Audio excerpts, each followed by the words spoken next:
하나님 말씀 창세기 26장 1절부터 33절까지 말씀입니다. 창세기 26장 전체인데 일단 1절에서 5절까지만 교독하도록 하겠습니다. 창세기 26장 1절에서 5절까지 교독하겠습니다. 아브라함 때에 첫 흉년이 들었더니 그 땅에 또 흉년이 들매 이삭이 그랄로 가서 블레셋 왕 아비멜렉에게 이르렀더니 여호와께서 이삭에게 나타나 이르시되 애굽으로 내려가지 말고 내가 네게 지시하는 땅에 거주하라. 이 땅에 거류하면 내가 너와 함께 있어 내게 복을 주고 내가 이 모든 땅을 너와 내 자손에게 주리라.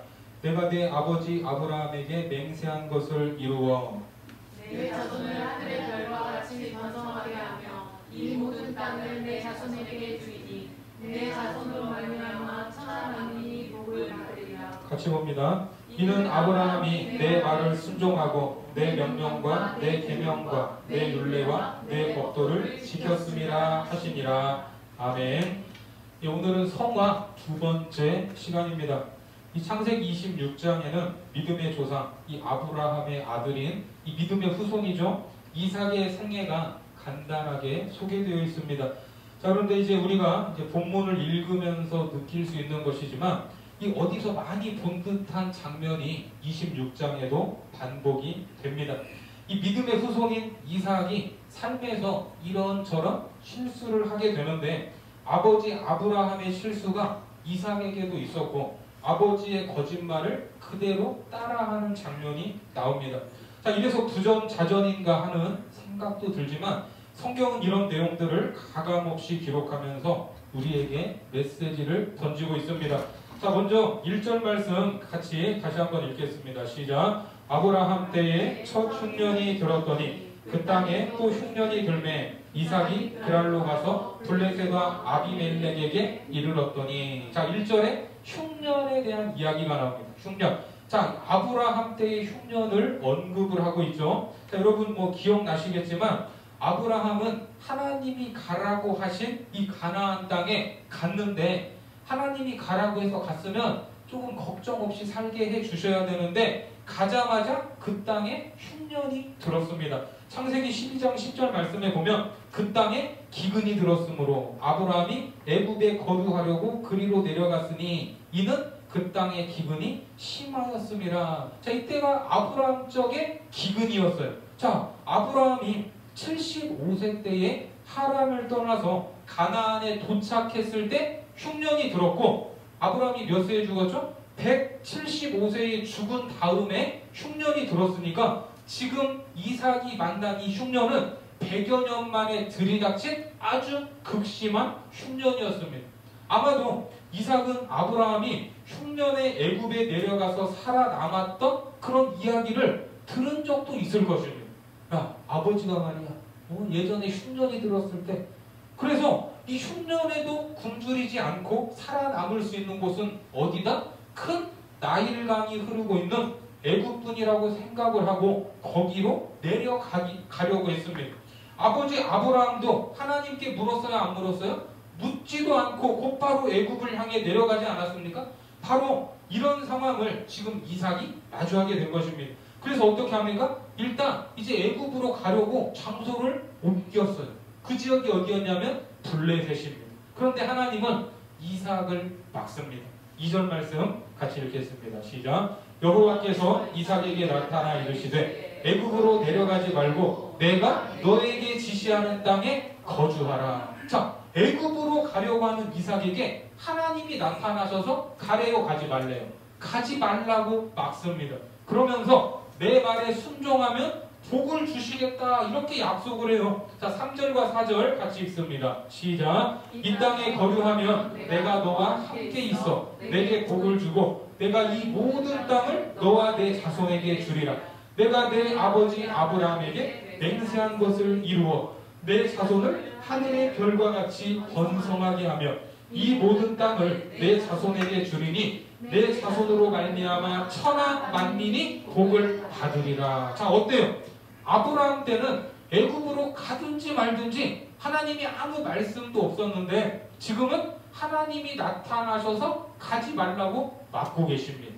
그렇죠? 그러면 왜 아버지와 아들을 대하시는 이 하나님의 방법이 다른가? 아브라함은 말 그대로 믿음의 시작입니다. 믿음의 조상으로서 믿음이 무엇인지 그리고 하나님이 누구신지 처음 배우는 입장이었어요. 우리가 아브라함의 인생을 살펴서 알지만 아브라함이 믿음이 좋아서 믿음의 조상이었습니까? 아니죠. 처음에 하나님이 어떤 분인지 잘 알지도 못했습니다. 하나님에 대한 특별한 경험도 없었지만 하나님의 절대 주권으로 아브라함을 선택하셨어요. 인류를 향한 구원 역사를 아브라함을 통하여 천하 만민에게 복을 주시려는 계획을 하나님이 가지고 계셨습니다. 그 출발점인 아브라함에게는 하나님이 어떤 존재인가, 하나님이 누구신가를 확실히 경험시킬 필요가 있었던 것입니다. 그래서 아브라함이 믿음이 좋은 것처럼 하란을 떠나서 하나님이 가라고 하신 가나안 땅까지 왔지만 그 땅에서 흉년을 만나니까 어떻게 했어요? 뒤도 돌아보지 않고 하나님께 묻지도 않고 애굽을 향했습니다. 애굽으로 가서는 자기 죽을까 봐서 아내 사라를 뭐라고 속였어요? 누이라고 속이고 바로 왕에게 바로 보냈습니다. 자기가 죽을까 봐. 믿음의 후손을 낳아야 할 사라를 다른 남자에게 보내버린 이 위기의 순간에 하나님이 개입하셔서 그 땅에 재앙을 내리세요. 자, 창세기 12장 17절 말씀해 보니까 여호와께서 아브라함의 아내 사레의 일로 바로와 그 집에 큰 재앙을 내리신지라. 사실 아브라함이 지금 바로에게 피해를 입힌 가해자였습니다. 거짓말을 해서 속였잖아요. 그런데 누가 혼났어요? 아브라함이 아니라 바로 왕이 하나님께 혼쭐이 납니다. 너 그 여자 손대면 가만 안 둔다. 죽어. 결국 이 하나님이 내린 재앙 앞에서 혼비백산한 바로 왕은 아브라함에게 사라를 다시 보내고 거기에다가 가축들과 이 종들까지 주면서 가나안 땅으로 다시 돌려 보내게 됩니다. 창세기 12장 16절 말씀 같이 읽습니다. 시작. 이에 바로가 그로 말미암아 아브라함을 후대함으로 아브라함이 양과 소와 노비와 암수 나귀와 낙타를 얻었더라. 자, 우리가 이 성경에 이 자주 등장하는 이름이 바로왕이죠. 바로왕. 이 바로왕을 이 옆집 강아지 이름처럼 부르니까 우리가 별로 감흥이 없지만 당시 바로는 세계 최강국, 큰 흉년이 와도 끄떡없는 애굽의 왕이었습니다. 그렇죠? 아브라함도 그 사람이 겁이 나니까 아내를 누이라고 속이고 지켜주지도 못하고 그냥 보낸 거 아닙니까? 그런 사람이 바로 왕인데 그런 힘과 권력을 가진 사람이 누구 앞에서 꼼짝을 못해요? 하나님 앞에서 꼼짝을 못했습니다. 어쩌면 자기가 거짓말한 것에 대한 대가를 치러야 되는데 오히려 바로가 선물까지 주면서 후대하면서 가나안 땅으로 보내준 겁니다. 그러니까 믿음의 조상, 이 믿음에 있어서 아무런 철이 없던 아브라함은 이런 사건들을 통해서 누구를 알아가는 거예요? 하나님에 대해서 조금씩 알아가는 경험이 쌓였던 것입니다. 이런 경험이 믿음의 조상 아브라함에게 필요했습니다. 하지만 믿음의 후손인 이삭은 오늘 직접 막으십니다. 왜? 믿음의 조상 아브라함이 여러 지역을 돌아다니면서 시행착오를 통하여 하나님을 경험하고 믿음이 자랐다면 이제 믿음의 후손인 이삭은 그 믿음을 지키고 이어가야 할 존재이기 때문에 하나님이 주신 약속의 땅을 떠나지 않도록 막으신 것입니다. 이제 하나님이 택한 백성들은 눈에 보이는 애굽, 물질과 문명을 의지하지 말고 누구 말만 듣고 내 말을 듣고 순종하며 살아야 된다는 것을 말씀하는 것입니다. 아버지와 아들을 대하는 이 방법은 다르지만 본질은 같습니다. 그래서 동일한 약속을 주시는 거예요.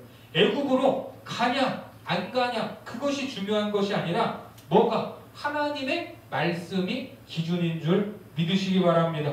그래서 나중에 야곱에게는 요셉이 애굽의 총리로 있을 때 애굽으로 가라고 했어요? 가지 말라고 했어요?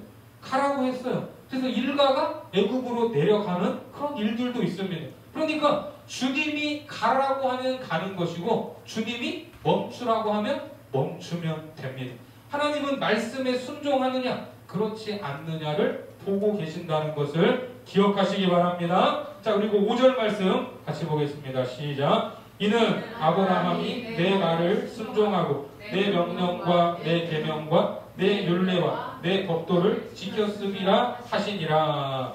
자, 이 5절 말씀은 그냥 읽으면 이게 오해의 소지가 있습니다. 이 앞서 복을 약속하는 3, 4절의 말씀과 연관해서 보면 마치 하나님이 이삭에게 복을 주시는 이유가 누구 때문에? 그 아버지 아브라함이 하나님께 순종하고 그 명령과 계명과 율례와 법도를 잘 지켰기 때문에 그 아버지가 하나님 앞에서 올바르게 살아서 아버지 덕분에 복을 받을 것이다 하는 말처럼 보입니다.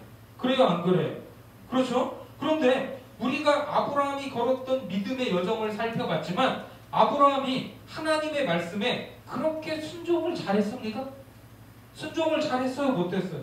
하나님의 계명과 율례와 법도에 아브라함이 엄청 충실했습니까? 우리는 예스라고 말할 수 없습니다. 5절이 정말 아브라함의 모습인가? 아브라함이 이렇게 완벽한 사람이었던가? 머리를 갸우뚱하게 합니다. 그렇죠?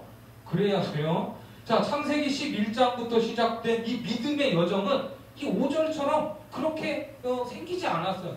뭔가 좀 하는 것 같으면 금세 인간의 연약함과 실수가 드러났습니다. 불신자도 하지 않을 거짓말을 했고 참으로 철없는 모습들이 아브라함에게서 드러났습니다. 그런데 성경은 아브라함이 잘해도 너무 잘한 것처럼 말씀을 하고 있는데 자, 이것을 우리가 어떻게 받아들여야 할까? 이 결론적으로 말씀을 드리면 이거는 아브라함이 뭘 잘했다는 의미가 아니라 하나님이 아브라함을 이렇게 만들었다는 것입니다. 아브라함의 집안이 몇 대째 예수를 믿는 신앙의 명문 가문이었습니까? 아니에요. 아버지 데라가 우상을 섬기는 집안이었습니다. 처음부터 아브라함에게 뭔가 좋은 조건이 있었던 것도 아니고 아브라함이 앞으로 잘 될 만한 어떤 이 가능성이 있었던 것도 아닙니다. 그런데 하나님은 전적인 주권으로 아브라함을 선택하셔서 불러내시고 하나 둘씩 믿음의 조상에 걸맞도록 하나님이 만들어 가셨던 것입니다. 기나긴 세월을 통해서 아브라함을 때로는 설득하시고 때로는 기다려주시고 침묵하시다가 전능하신 하나님을 경험하게 하심으로써 내 율례와 법도와 계명을 지키는 사람으로 누가 만들었어요? 하나님이 만들어 내신 것입니다. 그런 나 여호와가 이제는 너 이삭도 그렇게 만들겠다고 선언하시는 말씀입니다. 그래서 이어지는 내용을 보시면 아버지 아브라함을 보는 듯한 사건이 반복됩니다. 자, 6절과 7절 말씀 보도록 하겠습니다. 시작. 이삭이 그랄에 거주하였더니 그곳 사람들이 그의 아내에 대하여 물으매 그가 말하기를 그는 내 누이라 하였으니 리브가는 보기에 아리따움으로 그곳 백성이 리브가로 말미암아 자기를 죽일까 하여 그는 내 아내라 하기를 두려워함이었더라. 자, 어떻습니까? 삶의 현장에서 문제를 만나니까 이삭은 두려워하게 됩니다. 하나님의 말씀을 들었지만 소용이 없었어요. 말씀은 그저 은혜로울 뿐이고 현실은 그저 두려울 뿐이었습니다. 하나님이 극심한 6년이었지만 복을 약속하셨잖아요. 그래서 애굽으로 안 갔잖아요. 이 말은 죽고 사는 문제가 누구에게 있다? 하나님께 있다는 말씀입니다. 생명이 하나님께 있다는 말인데 막상 문제가 생기면 인간적인 방법을 동원하는 것이 누굽니까? 인간입니다. 인간. 입술로는 다 믿지만 삶의 현실로 마주하면 이야기가 달라져요. 금세 달라져요. 그러니까 믿음의 조상이 낳은 자녀도 어떻습니까? 처음부터 시작하는 것입니다. 아버지가 이런저런 일을 겪으면서 믿음의 조상이라고 칭송을 받고 성화가 됐다고 해서 그 자녀가 성화된 채로 태어나요? 안 태어나요? 태어나지 않습니다. 여전히 죄인으로 태어나서 처음부터 시작해야 되는 거예요. 자, 뭔지 모르지만 어릴 적부터 사도신경으로 신앙을 고백해야 되고 주기도문을 외워야 되고 십계명을 암송하면서 하나님에 대해서 알아가야 합니다. 아멘이시죠? 다들 이 자녀를 낳아 기르셔서 아시겠지만 자녀를 키우다 보면 이 부모로서 낙심할 때가 있어요, 없어요? 낙심할 때가 있습니다.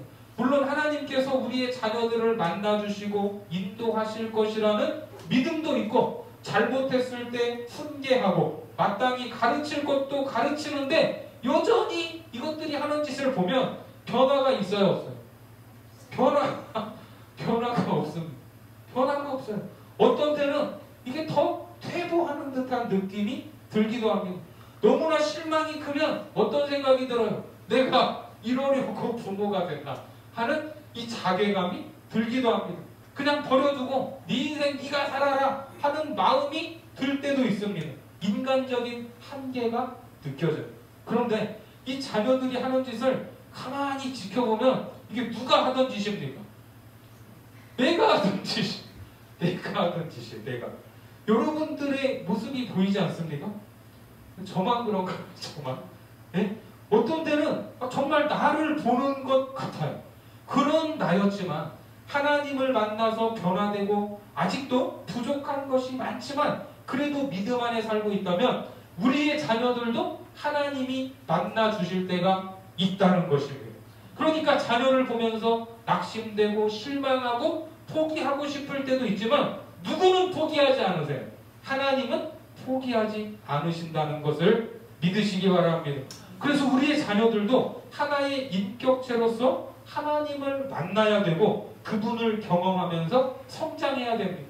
번제단 위에 번제물로 드려졌던 이삭이었습니다. 그 이삭도 하나님 앞에 걸어야 할 믿음의 과정들이 있었습니다. 이삭도 아브라함이 했던 똑같은 실수와 거짓말을 반복하는 것은 아버지를 닮은 부정자전이 아니라 죄가 있는 인간이기 때문에 그렇습니다. 그러니까 이런 믿음의 과정을 겪을 수 있다는 것을 이해해야 됩니다. 여러분, 우리에게 가능성이 있어요, 없어요? 우리에게 가능성이 하나도 없습니다. 우리에게 뭔가 조금의 가능성이라도 있었으면 예수님이 십자가에 못 박혀 죽으실 필요가 없는 거예요. 우리에게 가능성이 있었다. 그래서 우리는 늘 깨달아야 될 것이 뭐냐면 내 본질이 죄악이구나. 오늘도 나는 넘어질 수밖에 없는 존재라는 것을 깨달아야 됩니다. 그래서 다윗이 이렇게 고백을 했습니다. 시편 51편 5절 말씀 같이 봅니다. 시작. 내가 죄악 중에서 출생하였으며 어머니가 죄 중에서 나를 잉태하였나이다. 그렇습니다. 그러니까 하나님은 아무런 가능성 없는 죄악 덩어리인 나를 위하여 그 아들을 십자가에서 죽일 수밖에 없었습니다. 십자가의 사건은 2000년 전에 하나의 이벤트처럼 끝나는 사건이 아닙니다. 특별히 예수님께서는 마지막 순간에 뭐라고 외치셨어요? 뭐라고? 다 이루었다 하고 외치셨죠. 그러고 돌아가셨습니다. 자, 그 이루심이 무엇인가? 그 이루심은 예수를 믿고 난 후에도 여전히 실수하고 실패로 점철되어 있는 인생이지만 그럼에도 불구하고 우리를 성화시키시고 영광의 나라에 들어가기까지 책임을 지시겠다는 선언입니다. 영화로운 순간까지 다 이루신 줄 믿으시기 바랍니다. 십자가에서 이루심이 거기까지. 그것을 위해서 하나님이 누구를 걸었어요? 아들 예수를 십자가에 내걸었습니다. 아들을 죽이면서 하나님이 계획하시고 선언하신 이 일이 중단되겠습니까? 중단되지 않겠습니까? 절대 중단되지 않습니다. 그러니까 너를 예수 믿게만 하고 끝나는 것이 아니라 그리스도의 장성한 분량까지 너를 온전케 할 것이다 하는 약속인 줄 믿으시기 바랍니다. 로마서 8장 32절 같이 봅니다. 시작. 자기 아들을 아끼지 아니하시고 우리 모든 사람을 위하여 내주시니가 어찌 그 아들과 함께 모든 것을 우리에게 주시지 아니하겠느냐. 모든 것, 나의 유산을 아들 예수 그리스도와 함께 공동 상속자로 하늘의 유업을 마땅히 받을 수 있는 존재로 너를 세워갈 것이라는 약속입니다. 이러한 하나님의 계획이 아들을 내어주신 십자가, 그 십자가에 담겨져 있습니다. 그러니까 우리는 십자가를 보면 늘 은혜 받고 날 위하여 대신 죽은 이런 감격의 찬송도 있지만 더 나아가서 그 십자가를 보면서 무엇을 느껴야 돼요? 아, 내가 변하지 않고서는 뼈도 못 추리겠다 하는 이러한 감을 잡아야 됩니다. 미리 기지 않으면 하나님께 맞아요. 예? 변화되지 않으면, 순종하지 않으면 혼납니다. 그래서 때로는 우리가 언제까지 이런 고난을 참아야 합니까? 라고 하나님께 원망하듯 물을 때도 있는데 언제까지일까요? 언제까지? 순종할 때까지. 하나님을 전적으로 신뢰할 때까지입니다. 그래야 우리의 믿음이 성장할 수 있습니다. 오늘 이삭에게 왜 아브라함 때문에 복을 주시겠다고 하십니까? 아브라함의 행위가 아니라 하나님께서 아브라함을 붙잡으셔서 순종하게 하시고 율례를 지키게 하시고 계명에 충실한 사람으로 만드신 것처럼 이삭, 너도 내가 그렇게 만들겠다는 것입니다. 하나님이 다 하십니다. 믿습니까? 자, 그렇게 해서 하나님이 이제 복을 주시는데, 자, 12절과 13절 말씀 같이 보겠습니다. 시작. 이삭이 그 땅에서 농사하여 그 해에 100배나 얻었고 여호와께서 복을 주심으로 그 사람이 창대하고 왕성하여 마침내 거부가 되어 그 해에 몇 배를 얻었대요? 100배나 얻었대요. 100배. 이삭은 원래 아버지 아브라함을 따라서 목축을 하던 사람입니다. 목축을 하던 사람이 처음 그 땅에서 농사를 지었더니 100배의 결실을 맺었대요. 100배의 결실. 그 지역에서 계속 농사를 짓던 블레셋 사람들이 시기할 정도의 결실이었습니다. 여기에 나오는 왕성하다 이 말은 창대하다는 뜻과 동시에 가다, 걷다, 계속 간다는 뜻이 있습니다. 그러니까 계속해서 가고 걷는 것이 어디를 향해서 가는 거예요? 창대하고 왕성한 쪽을 향해서 계속해서 걸어간다는 것입니다. 이삭에게 주시는 복이 이 한 번만으로 끝나는 복이 아니라 이 복은 어떻게 되는 거라고요? 계속되는 복이 계속되는 복. 자, 이어지는 내용을 보면 하나님의 축복이 멈추지를 않습니다. 자, 이 복이 어느 정도인지 보니까 14절부터 16절까지 말씀 같이 읽습니다. 시작. 양과 소가 때를 이루고 종이 심이 많음으로 블레셋 사람이 그를 시기하여 그 아버지 아브라함 때에 그 아버지의 종들이 판 모든 우물을 막고 흙을 메웠더라. 아비멜렉이 이삭에게 이르되 내가 우리보다 크게 강성한즉 우리를 떠나라. 이삭이 얼마나 많은 복을 받았으면 블레셋 사람들이 시기했고 이 블레셋의 왕 아비멜렉이 찾아와서 이삭에게 떠나라고 요구했습니다. 그들은 농사의 농자도 모르는 이삭이 100배의 결실을 맺는 것을 보고 깜짝 놀랐어요. 더 나아가서는 두려웠어요.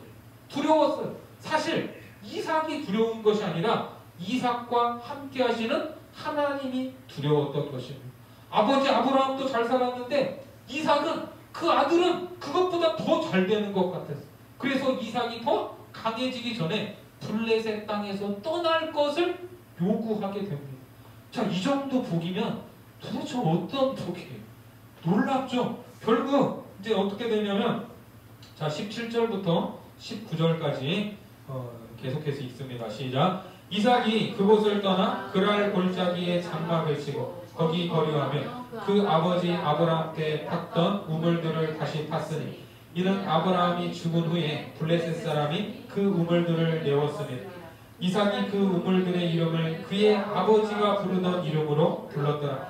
이삭의 종들이 골짜기를 파서 샘 근원을 얻었더니 자, 그랄 골짜기로 옮겼는데 이 지역은 이제 블레셋의 직접적인 영향권에서 벗어난 곳입니다.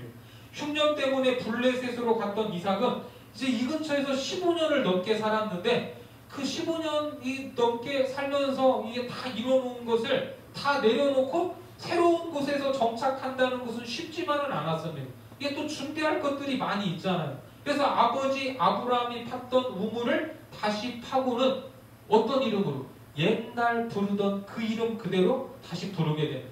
옛 이름으로 불렀다는 것은 거기에다가 하나님이 아브라함에게 베풀었던 은혜에 대한 이 고백을 담은 것입니다. 자, 그런데 여기에서도 문제가 생겨요. 자, 어떤 문제냐? 20절과 21절 말씀 같이 보겠습니다. 시작. 그날 목자들이 이삭의 목자와 다투어 이르되 이 물은 우리의 것이라 하며 이삭이 그 다툼으로 말미암아 그 우물 이름을 에색이라 하였으며 또 다른 우물을 팠더니 그들이 또 다툼으로 그 이름을 심나라 하였으며. 자, 이것이 아버지가 팠던 우물을 아들이 와서 팠는데 이거 누구 거예요? 판 사람 건데 그랄 목자들이 와서 자기네 거라고 우기는 거. 그랄 목자들과 이삭의 목자들 간에 다툼이 일어났습니다. 이 다툼은 말로만 하는 다툼이 아니라 이 주먹질이 오가는 과격한 싸움이었습니다.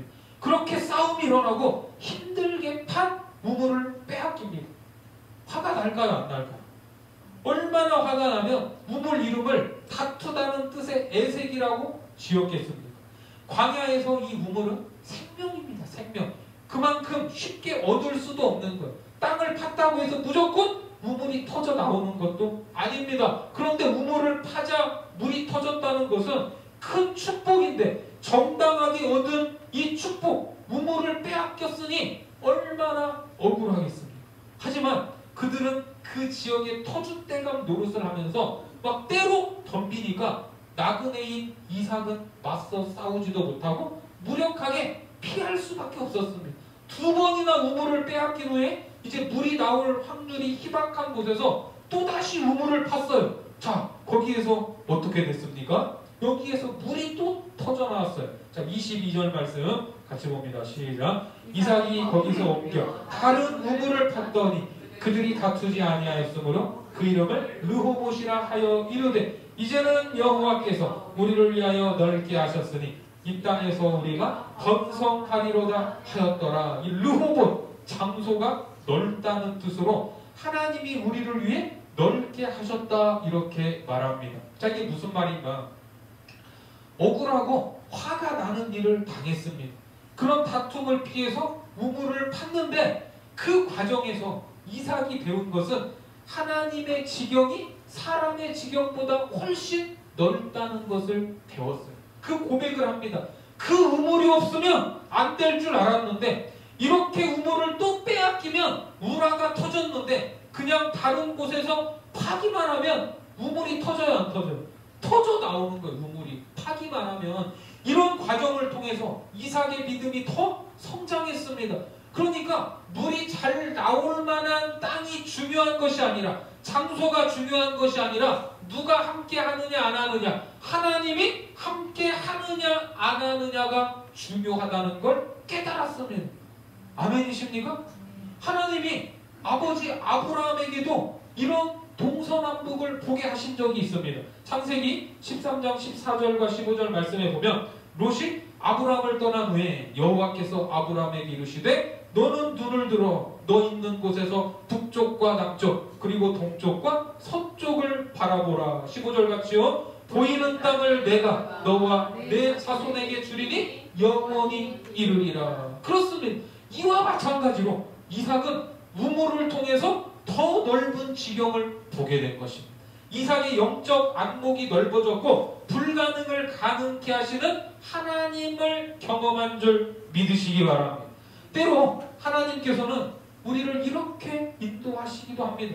분명히 내 건데 억울하게 빼앗겼는데 너무나 화가 나는데 그것을 통해서 하나님의 전능하심과 위대하심을 경험케 하신다는 것. 소유가 중요한 것이 아니라 어디에 있든지 무엇을 가지든 못 가졌든 하나님이 함께 하시는 것이 형통이라는 것을 믿으시기 바랍니다. 하나님이 그것을 깨닫게 하신 거예요. 그렇게 하나님을 만난 이삭은 제단을 쌓게 됩니다. 자, 23절부터 29절까지 한 절씩 교독하겠습니다. 23절부터 29절까지. 이삭이 거기서부터 부엘세바로 올라갔더니 그 밤에 여호와께서 그에게 나타나 이르시되 나는 내 아버지 아브라함의 하나님이니 두려워하지 말라. 내 종 아브라함을 위하여 내가 너와 함께 있어 내게 복을 주어 내 자손이 번성하게 하리라 하시니라. 이삭이 그곳에 제단을 쌓고 여호와의 이름을 부르며 거기 장막을 쳤더니 이삭의 종들이 거기서도 우물을 팠더라. 아비멜렉이 그 친구 아론삭과 흑전함과 비둘과 더불어 그랄에서부터 이삭에게 도무지니라. 이삭이 그들에게 이르되 너희가 나를 미워하여 나에게 너희를 떠나게 하였거늘 어찌하여 내게 왔느냐. 그들이 이르되 여호와께서 너와 함께 계심을 우리가 분명히 보았으므로 우리의 사이 곧 우리와 너 사이에 맹세하여 너와 계약을 맺으리라 말하였노라. 같이 봅니다. 너는 우리를 해하지 말라. 이는 우리가 너를 범하지 아니하고 선한 일만 내게 행하여 내가 평안히 가게 하였음이니라. 이제 너는 여호와께 복을 받은 자니라. 자, 어떻습니까? 이삭이 두려워서 떠나라고 했던 아비멜렉이 굳이 여기까지 찾아와서 이삭에게 굽신거리고 있습니다. 그때도 인정하지 않을 수 없었지만 가만히 이삭을 지켜보니까 하나님을 인정할 수밖에 없었고 이삭을 인정할 수밖에 없는 것. 오늘 하나님은 아브라함에게 하신 것처럼 그리고 또 이삭을 그렇게 인도하신 것처럼 그 다음에는 누구를? 야곱을 인도하시고 이스라엘을 승리케 하시고 영광되게 하십니다. 그리고 이때의 아브라함과 이삭과 야곱의 하나님이 오늘 우리 각자의 인생에 찾아오셔서 우리에게 동일한 복을 주시고 인도하실 것을 믿으시기 바랍니다. 창세기 18장 18절과 19절 말씀 같이 읽습니다. 시작. 아브라함은 강대한 나라가 되고 천하 만민은 그로 말미암아 복을 받게 될 것이 아니냐. 내가 그로 그 자식과 건속에게 명하여 여호와의 도를 지켜 의와 공도를 행하게 하려고 그를 택하였나니 이는 나 여호와가 아브라함에게 대하여 말한 일을 이루려 함이니라. 여호와의 도를 지켜 의와 공도를 행하는 것, 끊임없이 하나님 앞에 순종하고 그 말씀을 따르는 것이 복이라는 말입니다. 가축들이 떼를 이루고 소출이 100배나 되는 것은 세상적인 이해를 위한 도구일 뿐이에요. 그것도 복이지만 세상적 이해를 위한 도구입니다. 진정한 복, 영원한 축복은 어디로 가든지 무엇을 하든지 하나님이 함께 하시는 것임을 믿으시기 바랍니다. 이것이 형통한 삶입니다. 오늘도 우리는 머리로는 다 알지만 그래서 입술로도 고백하고 있지만 마주하는 현실과 상황에서는 여전히 넘어지고 실패와 실수를 반복하기도 합니다.